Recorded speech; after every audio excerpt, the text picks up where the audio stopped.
Panchayati Raj శాఖపై CM Revanth కీలక సమీక్ష జరిపారు. తలసేమియా, సికెల్ సెల్ బాధితులందరికీ పెన్షన్లు ఇవ్వాలని నిర్ణయించారు. ఆగస్టు 15 నుంచి పెన్షన్ల పంపిణీ జరగనుంది. వితంతువులు, ఒంటరి మహిళలందరికీ, నేత, గీత కార్మికులందరికీ కూడా పింఛనిస్తారు. దివ్యాంగుడు మరణిస్తే భార్యకి వెంటనే పింఛను వచ్చేలా చేస్తున్నారు. జాప్యానికి తావివ్వద్దని సీఎం ఆదేశించారు. అభివృద్ధి పనుల పర్యవేక్షణ ఎంపీడీఓలదే అని ఆదేశించారు సీఎం రేవంత్. 45 రోజులకు ఒకసారి మండల పరిషత్ సమావేశాలు జరగాలని సూచించారు. ప్రతి గ్రామానికి తారు రోడ్డు నిర్మించాలని, ప్రతి పంచాయతీకి కార్యాలయ భవనం ఉండాలని చెప్పారు.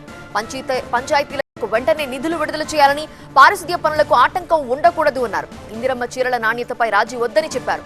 ఆకట్టుకునే డిజైన్లతో చీరలు తయారు చేయాలని సూచించారు. అలానే ఎల్నినోపై అప్రమత్తంగా ఉండాలని, తాగునీటికి తొలి ప్రాధాన్యం ఇవ్వాలన్నారు సీఎం రేవంత్ రెడ్డి.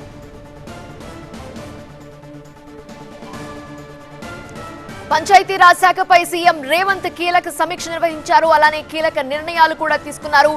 ముఖ్యంగా తలసేమియా, సికెల్ సెల్ బాధితులందరికీ కూడా పెన్షన్లు ఇవ్వాలి అని నిర్ణయించారు. ఆగస్టు 15 నుంచి ఈ పెన్షన్లు పంపిణీ ఉండబోతోంది. వితంతువులు, ఒంటరి మహిళలు, వీళ్లతో పాటు నేత, గీత కార్మికులందరికీ కూడా పింఛన్లు ఇవ్వనున్నారు. ఒకవేళ దివ్యాంగుడు మరణిస్తే అతని భార్యకు వెంటనే పింఛనిస్తారు. జాప్యానికి తావివ్వకూడదు అని సీఎం ఆదేశించారు. అలానే ప్రతి పంచాయతీకి కార్యాలయ భవనం ఉండాలి, ప్రతి గ్రామానికి ఒక తార్ రోడ్డు నిర్మించాలి, రోడ్లు ఉండాలి అని ఆదేశించారు. పంచాయతీలకు వెంటనే నిధులు విడుదల చేయాలని, పారిశుద్ధ్య పనులకు ఆటంకం ఉండకూడదన్నారు. మరోవైపు ఇందిరమ్మ చీరల నాణ్యతపై కూడా మాట్లాడారు. నాణ్యతపై రాజీ పడద్దన్నారు. ఆకట్టుకునే డిజైన్లతో చీరలు తయారు చేయాలని సూచించారు. ఇక ఎల్నినోపై అప్రమత్తంగా ఉండాలని, తాగునీటికి తొలి ప్రాధాన్యం ఇవ్వాలని సీఎం రేవంత్ అధికారులకు సూచించారు.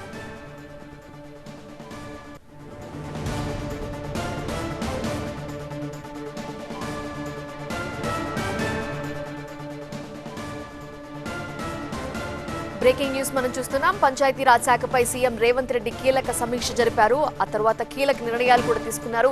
తలసేమియా, సికెల్ సెల్ బాధితులు చాలా సివియర్ హెల్త్ ఇష్యూస్, ఇవి చాలా డబ్బు ఖర్చు అవుతుందని బాధితులంతా చెప్తూ ఉంటారు. ఈ నేపథ్యంలోనే వాళ్ళకి అండగా ఉండడానికి ప్రభుత్వం ముందుకొచ్చింది. తలసేమియా, సికెల్ సెల్ బాధితులందరికీ పెన్షన్లు ఇవ్వాలి అని ప్రభుత్వం నిర్ణయించింది. ఆగస్టు 15 నుంచే ఈ పెన్షన్ల పంపిణీ కార్యక్రమం ఉండబోతున్నట్లుగా నిర్ణయించారు. వీరితో పాటు వితంతువులు, ఒంటరి మహిళలందరికీ కూడా పెన్షన్ ఇవ్వబోతున్నారు.